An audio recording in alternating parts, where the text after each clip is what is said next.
कक्षा 12 को परीक्षा स्थगित भएको 8 महिनापछि परीक्षा तालिका सार्वजनिक 5 पढ्ने केन्द्रबाट 1.5 घण्टाको परीक्षा गराउने तयारी। समर्थन मूल्यमा धान किन्ने सहकारीलाई प्रति क्विन्टल 112 रुपियाँ अनुदान दिने सरकारको निर्णय। रुकुम पश्चिमका 90% घरधुरीमा यसै वर्ष विद्युत गरिने। बर्दियामा 23.5 किलो लागु औषध सहित एक महिला पक्राउ। चाडपर्वको मुखैमा खाद्य तथा पेय पदार्थको मूल्य वृद्धि अत्यधिक बढ्यो। गैर खाद्य वस्तुको मूल्य भने केही सस्तो। किर्गिस्तानमा आगामी डिसेम्बरमा संसदीय निर्वाचन गर्ने गरी नयाँ मिति सार्वजनिक। कंगोमा केन्द्रीय कारागारमा आक्रमण, 1300 कैदी फरार। र नेपालले बंगलादेशसँग कार्तिक 28 र मंसिर 1 गते मैत्रीपूर्ण 2 खेल खेल्ने। युएईमा जारी आईपीएलमा आज कोलकाता नाइट राइडर्स र रोयल च्यालेन्जर्स बेंगलोर बीच प्रतिस्पर्धा हुँदै।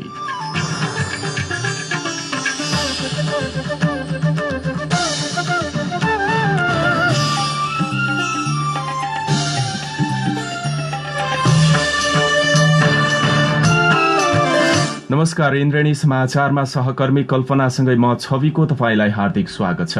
इन्द्रेणी समाचार इन्द्रेणी एफएम को स्टुडियो 92.4 मेगाहर्जबाट अहिले प्रसारण भइरहेको छ। तपाई हामीलाई इन्द्रेणी एफएम 92.4 मेगाहर्ज, इन्टरनेटमा indrenifm.com.np र मोबाइल एप्लिकेसनबाट संसारैभरिकै साथ सुनिराख्नु भएको छ। यस्तै सामाजिक सञ्जालबाट पनि एकैसाथ हामीलाई सुन्न सक्नुहुन्छ। दाङ देउखुरीको गढुवामा रहेको रेडियो साझा आवाज 88.3 मेगाहर्जबाट पनि प्रत्यक्ष सुनिरहँदा अहिलेसम्मको समाचारको सिलसिला प्रारम्भ गरौं। अब मुख्य प्रसंगबाट। इन्द्रेणी समाचारमा प्रमुख समाचार विस्तार गर्नुभन्दा पहिले सेक्युरिटी प्रिन्टिङ प्रेस खरिदमा 70 करोडको बार्गेनिङ गरेको भनेका गोकुल बास्कोटामाथि छानबिन गर्न अडियो सार्वजनिक गर्ने विजय प्रकाश मिश्रका कारण रोकिएको अख्तियार दुरूपयोग अनुसन्धान आयोगले बताएको सम्बन्धी विशेष समाचार। अख्तियार दुरूपयोग अनुसन्धान आयोगले सेक्युरिटी प्रिन्टिङ प्रेस खरिदमा गोकुल बास्कोटामाथि छानबिन उहाँको अडियो सार्वजनिक गर्ने विजय प्रकाश मिश्रका कारण रोकिएको बताएको छ। मिश्र सम्पर्कमा नआउँदा सेक्युरिटी प्रिन्टिङ प्रेस खरिदमा भएको भनिएको 70 करोड रुपैयाँ अनियमितता बारे छानबिन रोकिएको भनी अख्तियारले संसदको सार्वजनिक लेखा समितिलाई पत्र पठाएको छ। तत्कालीन संचार तथा सूचना प्रविधि मन्त्री गोकुल बास्कोटाले 70 करोड कमिशनको मोलमोलाई गरेको अडियो मिश्रले सार्वजनिक गर्नुभएको थियो। लेखा समितिले 2076 फागुन 30 गते लेख अख्तियारलाई पत्र लेखी यसबारे अनुसन्धान गर्न भनेको थियो। लेखा समितिले 8 असोज 2077 मा अख्तियारलाई पत्र लेखी सेक्युरिटी प्रेस खरिदको छानबिन कहाँ पुग्यो भनेर सोधेको छ। त्यसको जवाफमा अख्तियारले मिश्रसँग भेट नभएका कारण छानबिन रोकिएको जवाब दिएको लेखा समिति सभापति भरत शाहले जानकारी गराउनु भएको छ। भदौ 17 गते अख्तियारले विजय प्रकाश मिश्रलाई 7 दिनभित्र उपस्थित हुन निर्देशन दिएको थियो, तर हालसम्म मिश्र अख्तियारमा हाजिर हुन नगएको बताइएको छ। बास्कोटाले सेक्युरिटी प्रेस खरिदका लागि स्विस कम्पनी केपीए नोटासिसको एजेन्ट मिश्रसँग कमिशनको मोलमोलाई गरेको अडियो सार्वजनिक भएपछि उहाँले राजीनामा समेत दिनुभएको छ। मिश्र हाल जापान रहेको बताइएको छ। अख्तियारको पत्रबारे समितिमा छिट्टै छलफल गरेर अख्तियारलाई पुनः ताकेता गर्ने लेखा समिति सभापति शाहले बताउनुभयो।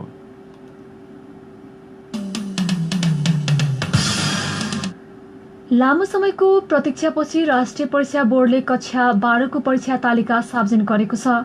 कोरोना महामारीका कारण निर्धारित समयमा हुन नसकेको कक्षा 12 को परीक्षा अब मंसिर 9 गतेदेखि सञ्चालन हुने भएको छ। आज एक सूचना जारी गर्दै बोर्डले 9 गतेदेखि परीक्षा सञ्चालन हुने जानकारी गराएको हो।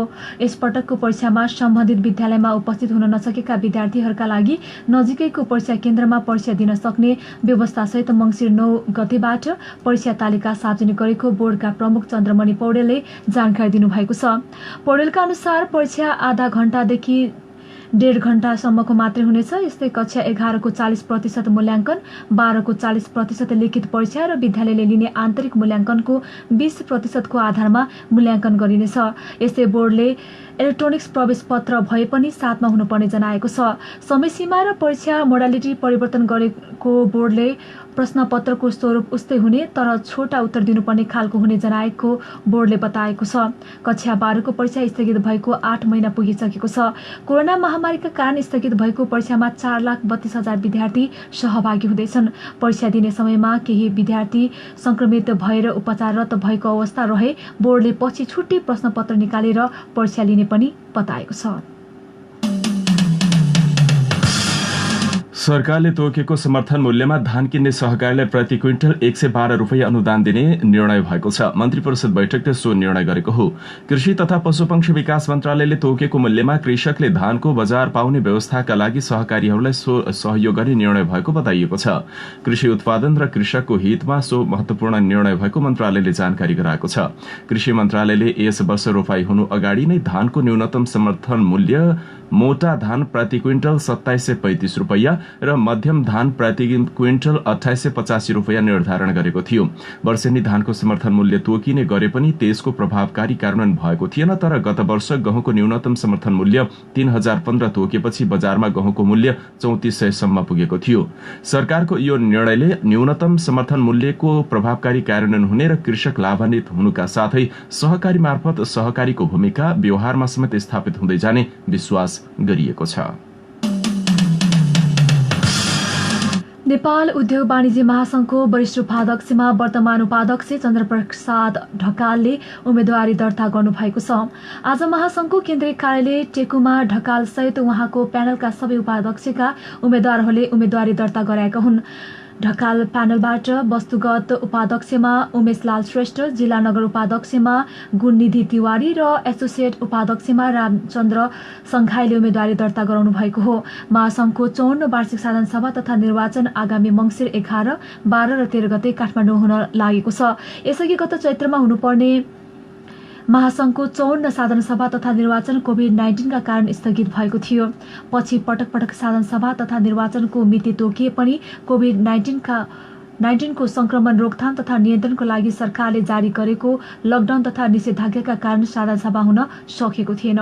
महासंघको चुनावका लागि उम्मेद्वारहरूले आजदेखि मंसिर 4 गतेसम्म मनोनयन पत्र दाखिला गर्न सक्नेछन्। मनोनयन दाखिला इमेलबाट गर्न सकिने र त्यसको सक्कल कागजात मंसिर 4 गतेभित्र महासंघमा बुझाइसक्नुपर्ने व्यवस्था गरिएको छ।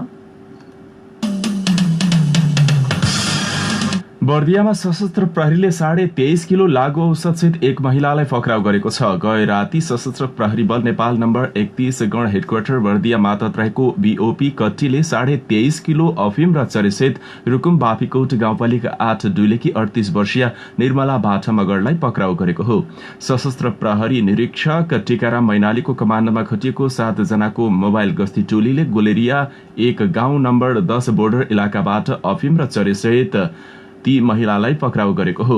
बुद्धि दमाईको घरमा फेला पारी खोजतलास गर्दा मगरबाट 5.5 किलो अफिम, त्यस आसपासमा गरिएको खोजतलासबाट थप 13 किलो अफिम र 5 किलो चरेसमेत बरामद भएको छ। बरामद गरिएको लागु औषधको बजार मूल्य 1.49 करोड बढ़िरहेको प्रहरीको भनाइ छ। यसै आर्थिक वर्षभित्र रुकुम पश्चिमका 90% घरधुरीमा विद्युत विस्तार हुने भएको छ। नेपाल विद्युत प्राधिकरण रुकुम वितरण केन्द्रले यसै आर्थिक वर्षभित्र अधिकांश घरधुरीमा केन्द्रीय लाइनको विद्युत विस्तार गर्ने योजना बनाएको हो। वितरण केन्द्र प्रमुख त्रिलोचन भट्टराईका अनुसार हाल जिल्लामा विद्युत विस्तारको काम तीव्र गतिमा भइरहेको र यसै आर्थिक वर्षभित्र जिल्लाका अधिकांश घरधुरीमा विद्युत विस्तार गर्ने लक्ष्य राखिएको छ। उहाँका अनुसार जिल्लाभर 33,000 घरधुरी रहेकोमा हाल 11,000 घरधुरीमा विद्युत विस्तार भइसकेको छ। कार्यालयका अनुसार हाल जिल्लाको 8 बिस्कोट नगरपालिका बाहेक अन्य स्थानीय तहका अधिकांश ओडामा विद्युत विस्तार भएको छ। जस अनुसार मुसिकोट नगरपालिकामा 90%, चोरजहारी नगरपालिकामा 60% र बाफीकोट गाउँपालिकामा 90% घरधुरीमा विद्युतको पहुँच पुगेको छ। त्यस्तै सानीभेरी गाउँपालिकामा 30% र त्रिवेणी गाउँपालिकामा 60% घरधुरीमा विद्युत विस्तार भइरहेको र बाँकी काम तीव्र गतिमा भइरहेको छ। वर्तमान सरकारद्वारा प्रतिबन्धित नेत्र विक्रमचन्द विप्लव नेतृत्वको नेपाल कम्युनिष्ट पार्टीले सरकार विरुद्ध विरोध प्रदर्शन गर्ने तयारी गरेको छ। कार्तिक 15 गतेदेखि देशव्यापी रूपमा विभिन्न कोणसभा कार्यक्रमको समेत घोषणा गरेको छ। 3 दिनका विरोध कार्यक्रमहरू अन्तर्गत कार्तिक 15 गते कोणसभा गर्ने, 17 गते पर्चा वितरण गर्ने र 20 गते विरोध जुलुस निकाल्ने विप्लवले जारी गरेको विज्ञप्तिमा उल्लेख छ। आज जारी गरेको विज्ञप्तिमा सरकारले कोरोना भाइरसको परीक्षण र उपचार निशुल्क गर्नुपर्ने अवस्थामा सरकार त्योबाट पन्छिनुलाई निकृष्ट र अमानवीय कार्य पनि भनिएको छ। विप्लवले सबै नेपालीको निशुल्क परीक्षण र उपचारको माग समेत गर्नुभएको छ। यस्तै अग्रपंक्तिमा खटिएका सुरक्षाकर्मी, स्वास्थ्यकर्मी, सरसफाई कर्मी लगायतलाई विशेष विशेष आर्थिक सुविधा, स्वास्थ्य र सामाजिक सुरक्षाको उचित व्यवस्था गर्न पनि विप्लवले माग गर्नुभएको छ। पार्टीहरूबीच आपसी सद्भाव र मेलमिलाप बढाउनका लागि नेपाली कांग्रेसले 2034 सालदेखि गर्दै आएको चियापान स्पर्श नहुने भएको छ। 2033 सालमा कांग्रेसका संस्थापक नेता तथा पूर्व सभापति बीपी कोइराला मेलमिलापको नीति लिएर स्वदेश फर्किनु भएको थियो। कोइरालाले 2034 सालदेखि कोजाग्रत पूर्णिमाका दिनमा चियापान कार्यक्रमको सुरुवात गर्नुभएको थियो।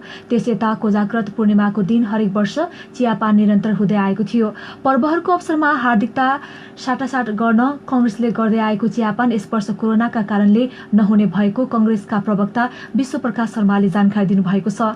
तत्कालीन एमाले पनि 2046 सालदेखि चियापानको सुरुवात गरेको थियो। एमालेका तत्कालीन अध्यक्ष मनमोहन अधिकारीले चियापान सुरु गर्नुभएको थियो। पछिल्लो समय चियापानको महत्व विस्तारिँदै हुँदै समेत गएको थियो। दशैं तिहार छठका अवसरमा गरिने शुभकामना आदान प्रदानमा दलहरूबीच हार्दिकता कायम हुने अवसर पनि चियापानको समयमा हुने गरेको छ। जनता समाजवादी पार्टी जसपा नेपालले समायोजन प्रक्रिया टुङ्गो लगाउन विभिन्न कार्यदल गठन गरेको छ। समायोजन सहजीकरण गर्न बनेको कार्यदलमा प्रदेश नम्बर 1 मा परशुराम खापुङ, परशुराम बस्नेत, मनिष सुमन र केशव झा, प्रदेश 2 मा राम सहाय प्रसाद यादव, मृगेन्द्र सिंह यादव, विजय यादव र सुनिल रोहित, बागमती प्रदेशमा गंगा नारायण श्रेष्ठ, ब्रिजेश चन्द्रलाल, अकवाल अहमद शाह र रणध्वज कदङवा रहनु भएको छ। यसैगरी गण्डकी प्रदेशमा हेमराज राई, रमेश यादव, लुम्बिनी प्रदेशमा नवराज सुवेदी, इस्तियाक राई, सर्वेन्द्रनाथ शुक्ल, अमृता अग्रहरीलाई जिम्मेवारी प्रदान गरिएको छ भने कर्णाली प्रदेशमा भक्त बहादुर शाह र गोविन्द चौधरीलाई जिम्मेवारी प्रदान गरिँदा सुदूरपश्चिम प्रदेशमा दुर्गा शोभ, राजकुमार लेखी, चन्दा चौधरी र दान बहादुर विश्वकर्मालाई जिम्मेवारी प्रदान गरिएको छ। यसैगरी जनता समाजवादी पार्टी नेपालले भातृ संगठन तथा जनवर्गीय संगठन समायोजन सहजीकरण कार्यदलमा रकम चेम्जोङ, राम सहाय प्रसाद यादव, हिसिला एमी, सुशीला श्रेष्ठ, केशव झा, मनिष सुमन, उमाकान्त झा, ब्रिजेश चन्द्रलाल र दुर्गा शोभलाई जिम्मेवारी प्रदान गरेको छ। यसैगरी गैर भौगोलिक शिल्पी र दलित विशेष प्रदेश सहजीकरण कार्यदलमा दान बहादुर विश्वकर्मा, लक्ष्मण लाल कर्ण, महेन्द्र राय यादव, राजकिशोर यादव रहनु भएको छ। प्रदेश क्षेत्र विशेष कार्य दलमा हिसेला एमी, रेणु कुमारी यादव र राजकिशोर यादवलाई जिम्मेवारी प्रदान गरिएको छ। यसैगरी पहिचानमा आधारित राष्ट्रिय समितिहरू समायोजन कार्यदलमा राजेन्द्र श्रेष्ठ, डमरू वल्लभ, रणध्वज कदङवा, अकबल अहमद शाह, सुनिल रोहित र केशव झा रहनु भएको छ। केन्द्रीय कार्यकारिणी समितिको बैठकले प्रदेश समायोजन कार्तिक 25 गते, स्थानीय तहको मंसिर 15 गते, जिल्ला समन्वय र निर्वाचन क्षेत्र मंसिर 30 गते, यसैगरी जनवर्गीय संगठन लगायतको समायोजन मंसिर मसान्तसम्म गरिसक्ने निर्णय पनि गरेको छ। सरकारले 20 लाख थान ई पासपोर्ट छाप्ने जिम्मा फ्रान्सेली कम्पनीलाई दिने भएको छ। परराष्ट्र मन्त्रालय अन्तर्गतको राहदानी विभागले 20 लाख थान ई पासपोर्ट छपाएको जिम्मा फ्रान्सेली company IDEMIA identity and security France एसएसलाई दिन लागेको हो। विभागले तेस्रो पटक गरेको टेन्डरमा सबैभन्दा कम रकममा काम गर्न तयार फ्रान्सेली कम्पनी एसएसलाई दिन आज लेटर अफ इन्टेन्ट जारी गरेको हो। 2 करोड 11 लाख डलरमा 20 लाख पासपोर्ट छाप्ने जिम्मा फ्रान्सेली कम्पनीलाई दिएको हो। छुटसहित 2 करोड 11 लाख डलरमा 20 लाख थान ई पासपोर्ट छाप्न एसएसँग सम्झौता गरेको विभागले जनाएको छ। कम्पनीले 13 महिनाभित्र 20 लाख पासपोर्ट छापेर बुझाइसक्नुपर्नेछ। पासपोर्ट छपाईका लागि तेस्रो पटक असोज 8 मा टेन्डर गरेको थियो। यसअघि विभागले फागुन 19 गते गरेको टेन्डर अन्तिममा रद्द गरिएको थियो भने फेरि असोज 5 मा दोस्रो पटक टेन्डर रद्द गरिएको थियो। 3 सातादेखि बन्द तातोपानी नाका अब दशैंपछि मात्रै सञ्चालनमा आउने भएको छ। स्थानीय स्तरमा भएको अनौपचारिक छलफलमा चिनिया पक्ष नाका खुलाउन सहमत भए पनि आवश्यक तयारी गर्दा दशैंपछि नाका खुल्ने तातोपानी भन्सार कार्यालयले जानकारी गराएको छ। नाका सञ्चालनको मिति किटान गर्न भने बिहिबार चिनिया पक्षसँग छलफल गर्ने तयारी भएको भन्सार कार्यालयले बताएको छ। सम्भवतः दशैं लगतै नाकाबाट व्यापार नियमित हुने भन्सार प्रमुख लाल बहादुर खतीले जानकारी दिनुभयो। 3 महिना बन्द भएर गत 19 असोजमा नाका खुले पनि चीनतर्फ तर्फ सामान लोड गर्न गएका 7 जना नेपाली श्रमिकमा कोरोना संक्रमण पुष्टि भएपछि सञ्चालनको दोस्रो दिन नै सो नाका ठप्प हुन पुगेको थियो। अब भने चीनिया पक्षले नेपालमा नै सामान ल्याइदिने गरी तयारी गरिएको छ। चीनले नै तयार गरेको नेपालतर्फको भन्सार यार्डसम्म सामान ल्याइदिने सहमति भएको भन्सार प्रमुख खत्रीले बताउनुभयो। चाडपर्वको मुखमा खाद्य तथा पेय पदार्थको मूल्य वृद्धि अत्यधिक बढेको छ।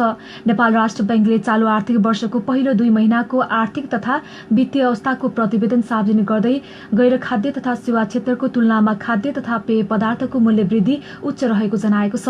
चालू आर्थिक वर्षको 2077 भदौमा वार्षिक बिन्दुगत उपभोक्ता मुद्रास्फीति 4.52% रहेको केन्द्रीय बैंकले जनाएको छ। तर यस अवधिमा खाद्य तथा पेय पदार्थको मुद्रास्फीति 6.91% तथा गैर खाद्य तथा सेवा समूहको मुद्रास्फीति 2.68% रहेको केन्द्रीय बैंकले जनाएको छ। अघिल्लो वर्षको सोही महिनामा वार्षिक बिन्दुगत उपभोक्ता मुद्रास्फीति 6.16% रहेको थियो। खाद्य तथा पेय पदार्थ समूहको मुद्रास्फीति 6.51% र गैर खाद्य तथा सेवा समूहको मुद्रास्फीति 5.89% रहेको थियो। 2076 भदौको तुलनामा 2077 भदौमा तरकारी एवं दाल तथा गेडागुडीको मूल्य वृद्धि उच्च रहेको नेपाल राष्ट्र बैंकले जनाएको छ। क्षेत्रगत रूपमा काठमाडौँ उपत्यकामा 3.66%, तराईमा 4.71%, पहाडमा 4.73% र हिमालमा 4.51% मुद्रास्फीति रहेको छ। अब कोरोना अपडेट। दाङमा आज थप 13 जनामा कोरोना संक्रमण पुष्टि भएको छ। यद्यपि राप्ती स्वास्थ्य विज्ञान प्रतिष्ठानमा गरिएको स्वाब परीक्षण रिपोर्ट आई नसके पनि लुम्बिनी प्रदेशको बुटुवलमा गरिएको स्वाब परीक्षणको रिपोर्ट आउँदा आज 13 जनामा कोरोना संक्रमण पुष्टि भएको स्वास्थ्य कार्यालय दाङका कोभिड-19 फोकल पर्सन कमल चन्दले रेडियो इन्द्रेणीलाई बताउनुभयो। उहाँका अनुसार लमही नगरपालिका अन्तर्गतका 10 जना र अन्य 3 जना अरू पालिकाका रहेको उहाँले बताउनु भएको छ। यो सँगै जिल्लाभर कुल कोरोना संक्रमितको संख्या 1804 पुगेको छ भने तीमध्ये 1200 जना उपचारपछि निको भई डिस्चार्ज भइसकेका छन्। अब सक्रिय संक्रमितको संख्या 598 रहेको छ। तीमध्ये 521 जना घरमै बसेका छन् भने अहिले संस्थागत आइसोलेसनमा 77 जना रहेका पनि उहाँले बताउनु भएको छ। संस्थागत आइसोलेसनमा रहेकाहरूको उपचार निशुल्क भए पनि होम आइसोलेसनमा बसेकाहरूको उपचार स्वयं व्यक्ति आफैले अहिले गरिरहेका छन्। दाङमा आजसम्म कोरोनाबाट मृत्यु हुनेको संख्या 7 रहेको छ। पछिल्लो 24 घण्टामा नेपालमा हालसम्मकै सबैभन्दा धेरै 5,743 जना व्यक्तिमा कोरोना भाइरस संक्रमण पुष्टि भएको छ। यो अहिलेसम्मकै सबैभन्दा धेरै संक्रमित थपिएको रेकर्ड हो। देशभरका विभिन्न प्रयोगशालामा 20,118 PCR परीक्षण गर्दा 5,743 मा संक्रमण पुष्टि भएको स्वास्थ्य तथा जनसंख्या मन्त्रालयका प्रवक्ता डाक्टर जागेश्वर गौतमले जानकारी दिनुभएको छ। आज थपिएका सँगै नेपालमा सक्रिय संक्रमितको संख्या 44,476 पुगेको छ। नेपालमा हालसम्म 1,44,872 जना व्यक्ति संक्रमित भएका छन् भने 79,605 जना निको भई घर फर्किसक्नु भएको छ। पछिल्लो 24 घण्टामा 2,996 जना डिस्चार्ज भएको प्रवक्ता गौतमले जानकारी दिनुभएको छ। त्यस्तै पछिल्लो 24 घण्टामा अहिलेसम्मकै धेरै 26 जना संक्रमितहरूको निधन भएको छ। आज मृत्यु भएकाहरूसँगै नेपालमा कोरोनाबाट मृत्यु हुनेको संख्या 791 पुगेको छ। सल्यान प्रहरीले कपुरकोट बजार क्षेत्रबाट अवैध मदिरा बरामद गरी नष्ट गरेको छ।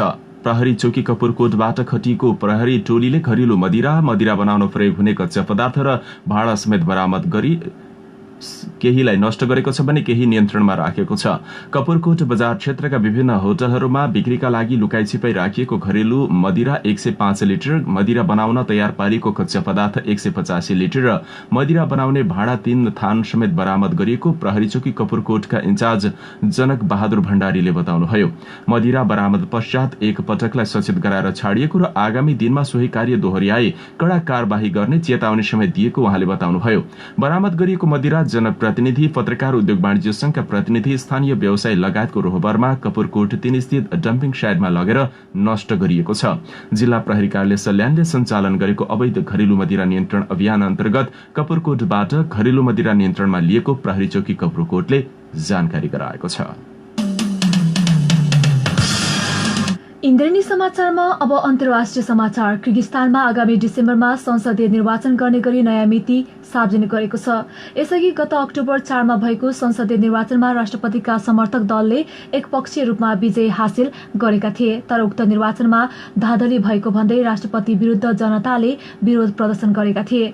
विरोधका कार्यक्रम बढ्दै गएपछि राष्ट्रपति सुरनबाई जिनबेकोभले राष्ट्रपति पदबाट राजीनामा दिनुभएको छ। सरकारी कार्यालयहरूमा आक्रमण समेत हुन थालेपछि निर्वाचन अधिकारीहरूले संसदीय निर्वाचनको नतिजालाई पनि खारेज गरिदिएका थिए।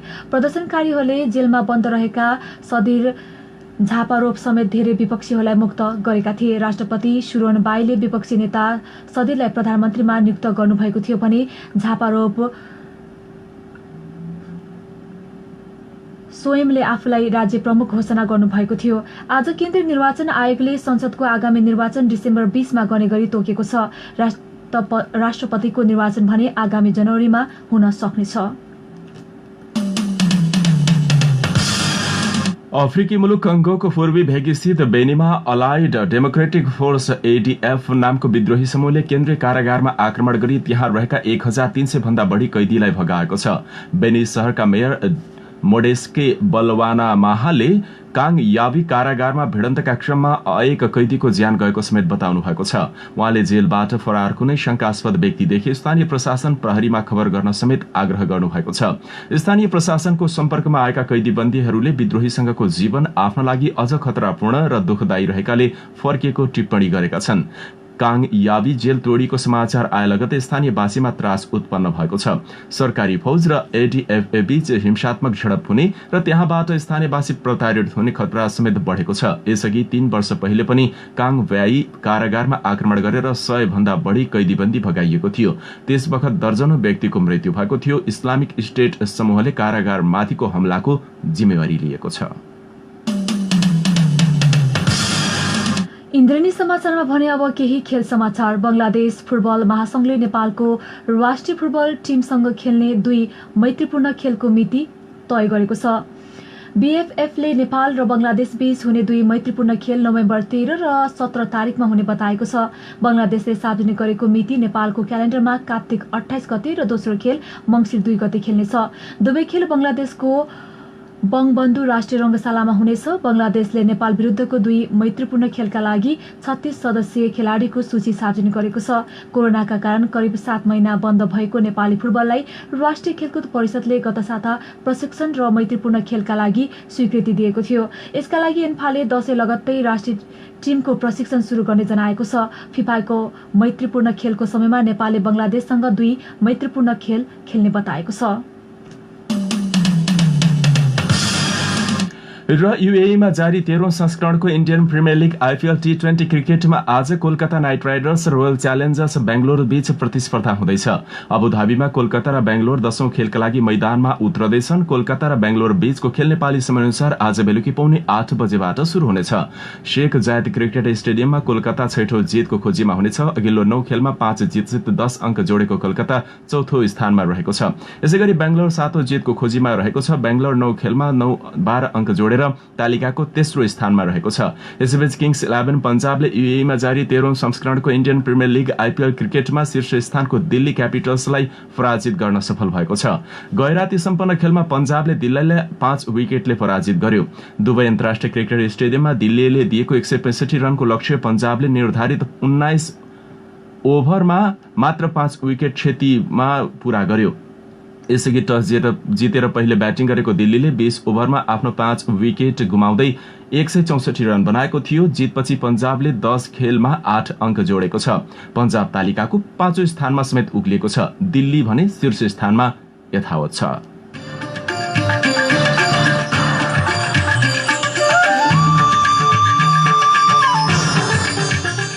यिनै देश विदेश खेल समाचारका साथ हामी इन्द्रेणी समाचारको अब अन्त्यमा छौं। जाँदा जाँदै प्रमुख समाचार शीर्षक फेरि एकपटक। कक्षा 12 को परीक्षा स्थगित भएको 8 महिनापछि परीक्षा तालिका सार्वजनिक पाएक पर्ने केन्द्रबाट 1.5 घण्टाको परीक्षा गराउने तयारी। समर्थन मूल्यमा धान किन्ने सहकारीलाई प्रति क्विन्टल 112 रुपियाँ अनुदान दिने सरकारको निर्णय।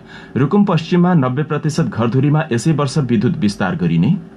बर्दियामा 23 किलो लागू औषधसहित एक महिला पक्राउ। चाडपर्वको मुखमा खाद्य तथा पेय पदार्थको मूल्य वृद्धि अत्यधिक बढ्यो। गैर खाद्य वस्तुको मूल्य भने केही सस्तो। किर्गिस्तानमा आगामी डिसेम्बरमा संसदीय निर्वाचन गर्ने गरी नयाँ मिति सार्वजनिक। कंगोमा केन्द्रीय कारागारमा आक्रमण। 1300 भन्दा बढी कैदीबन्दी फरार।